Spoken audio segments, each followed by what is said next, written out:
안녕하십니까? 이번에는 복합 운송인의 책임 체계와 소화물 일괄 운송에 대해서 설명하도록 하겠습니다.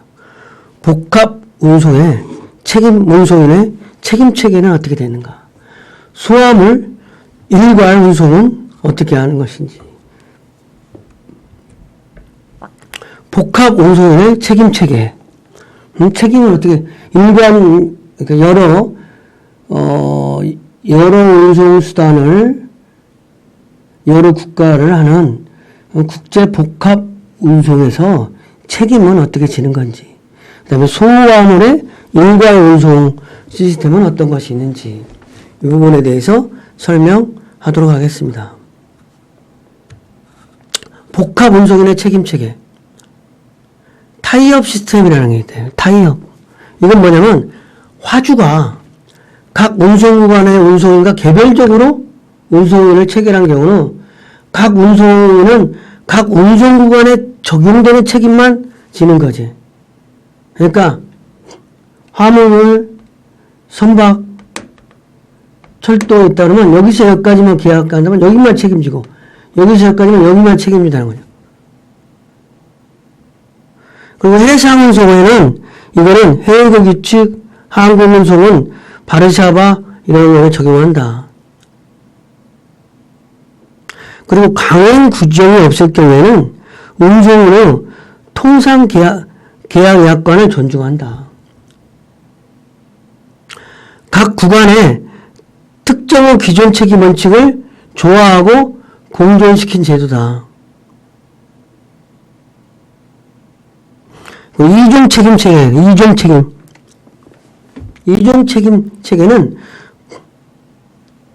손해 발생 구간이 명확할 경우에 불리한 것처럼 해상 사고에 의해서 화물을 했다면 여기서 책임이 지는 거죠. 철도가 어떤 책임이 명확하게 있다 그러면 철도에서 책임을 지는 거죠. 그러니까 손해 발생 구간에서 책임이 명확할 경우에는 구간 책임을 진다는 거예요.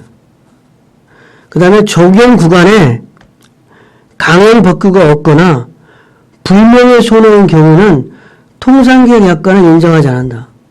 그래가지고 새로운 책임 원칙을 적용한다는 거죠. 그리고 동일 책임 체계와 단일 책임 체계는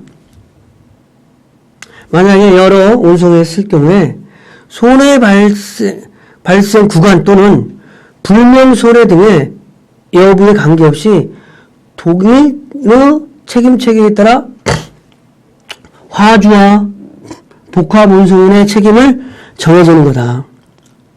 국제 조약 등을 전부 배제하고 단일화 운송 책임에 입각하여 처리한다. 이게 이제 가장 철저한 책임 체계다. 이것과 말하는 절충 책임 체계라는 거예요. 절충 책임 체계. 유엔의 국제 복합 운송 조약에 채택한 건데, 이종 책임 체계와 단일 책임 체제를 절충한 형태다.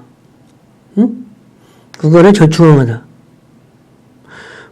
운송인의 면책 조항을 인정하지는 않지만 운송구간 불명예 화물 손상 및 멸실의 경우에는 그 구간의 책임 한도액이 조약에 규정된 일반 원칙에 의한 제한액보다 적은 경우에는 일반 원칙을 적용하는 수정된 단일 원칙을 채택하는 것이다. 복합운송 서류의 개념. 복합운송할 때는 서류가 어떤 거냐.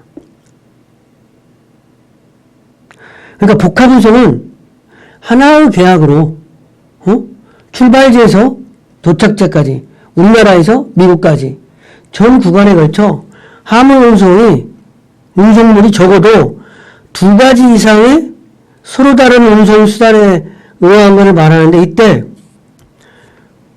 복합운송인이 물품의 수령과 계약 조건의 이행을 증명하기 위해서 발생하는 서류를 복합운송서류라고 한다.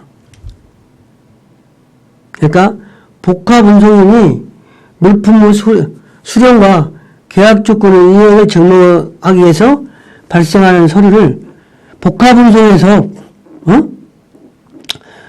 계약 조건의 이행을 증명하기 위해서 발생하는 서류를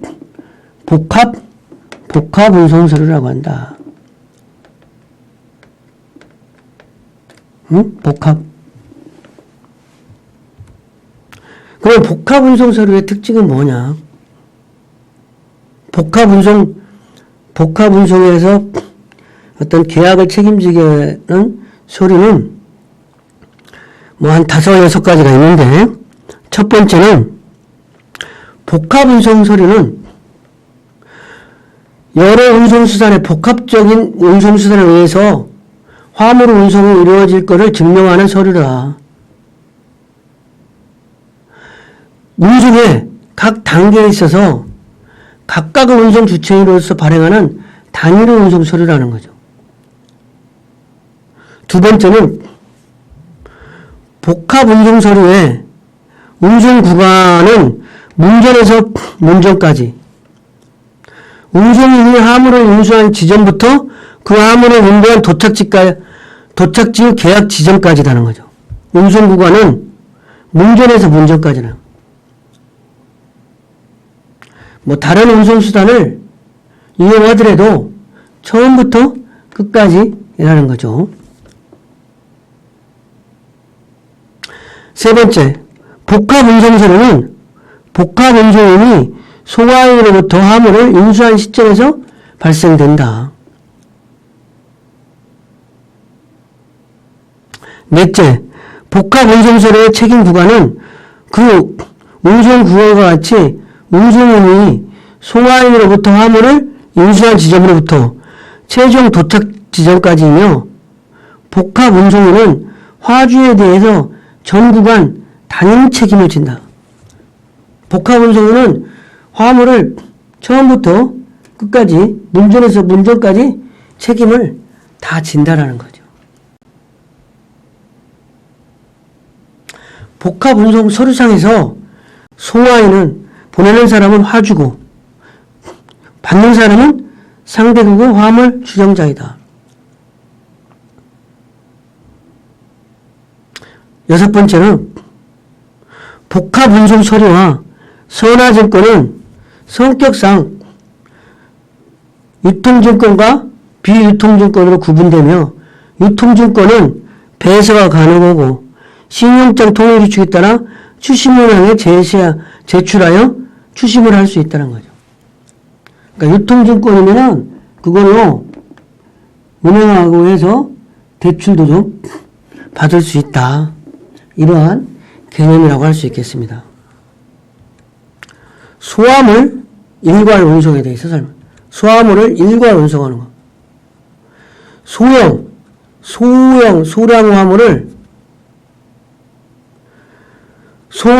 보내는 사람은 문전에서 인수해서 받을 사람 문전까지 운송회사에 일괄 책임하에 신속하게 배달해주는 서비스. 이건 뭐 택배를 말하는 거일 수 있는 거죠. 불특정 다수한테 소형 화물을 기준으로 해서 화물의 소량 기준, 신속성 기준, 일괄 책임의 의미, 문전 집합 및 배달 시간 문제 이런 것들을 정의할 수 있다.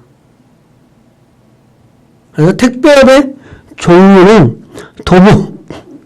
요즘에 이제 도보 편의점 같은 데서도 택배 사업을 해요. 그럼 도보로 막 배달해요. 지하철이나 버스 이용해서 65세 이상은 지하철을 무료로 타니까 그런 사람들을 활용해서 하는 거죠. 그다음에 이륜차 택배가 있는 거죠. 오토바이, 자전거 이용해요. 배달하는 택배 서비스. 이거는 퀵 서비스, 오토바이를 이용한 소형 화물의 근거리 배송이라는 거. 화물 자동차 택배는 일반적인 택배 서비스로서 소형 화물 자동차를 이용하여 집합 및 배달하는 형태다. 항공 택배는 간선 운송을 항공기를 이용함으로써 당일 배송이나 수시간 내에 배달해주는 택배 서비스다. 그리고 철도 택배, 지하철이라든지 KTX 등 열차와 도보나 차량 운송을 결합한 서비스다. 취급 화물에 의한 택배를 말하면 상업서류 송달업이 있고 직배 택배가 있고 카드 배송업, 기타 화물. 상업서류 송달업은 기업체의 본지점 및 거래처 간에 발생한 서류들을 시간을 정해서 배달해주는 것. 카드 배송업이 요즘 많아요. 신용카드를 배달해주는. 그 다음에 기타 특수화물 배송. 그리고 집합을 배송하는 지역에 따른 또 소화물, 국내 택배냐, 국제 택배냐. 국내 택배는 국내에서 집하하여 국내 지역으로 배달하는 택배. 이거는 이제 시간 특화를 하는 일일 택배, 내일 보내준다나, 그다음 당일 택배. 상품 특화는 여권, 골프, 와인, 김치, 한약, 스키. 서비스 특화는 항공, 공항으로 갈 경우와 기숙사, 수납, 취급점. 그리고 국제 택배는 국가 간에 이동하는 화물을 문전 배달해주는 서비스다. 서류,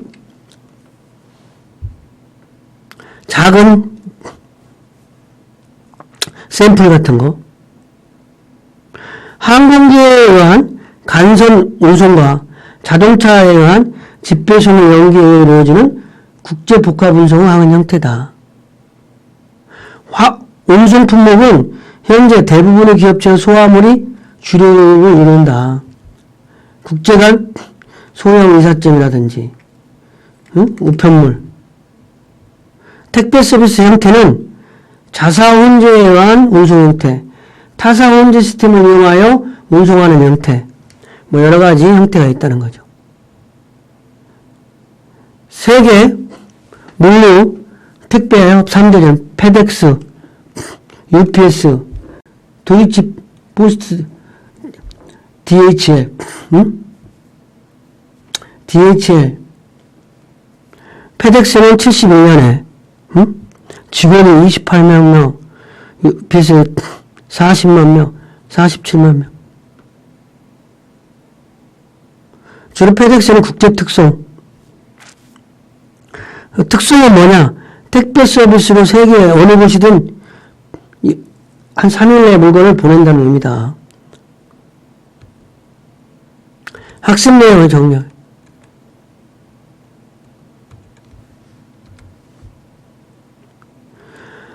택배업을 이용하는 운송수단에서 분류해보면 도보 택배, 이륜차 택배, 화물자동차 택배, 항공 택배, 열차 택배가 있다. 도보 택배는 배달 사원이 화물을 휴대하고 걸어다니면서 배달하는 택배 서비스다. 지하철이나 버스 등을 이동한 후 직접 전달하는 형태다. 이륜차 택배, 이거 많이 하는 거죠. 오토바이, 음식물이라든지 음식, 퀵 서비스, 전통적으로 있었던 거. 화물자동차 택배도 있는 거죠. 일반적인 택배 서비스로서 소형 화물자동차를 이용하여 집화 및 배달하는 형태다. 항공택배는 간선 운송을 항공기를 이용함으로써 당일 배송 또는 수시간 내에 배달해주는 택배 서비스다. 철도 택배는 지하철이라든지 KTX 등 열차와 도보나 차량을 결합한 서비스다. 그래서 택배 종류가 이렇게 많다. 택배는 온라인의 발달으로 많이 이제 물동량이 늘어나보다 보니까 이런 택배들이 많이 늘어나는 거죠. 우리는 이제 택배와 관련된 업이 되게 많아졌어요. 이번 시간 강의를 마치겠습니다.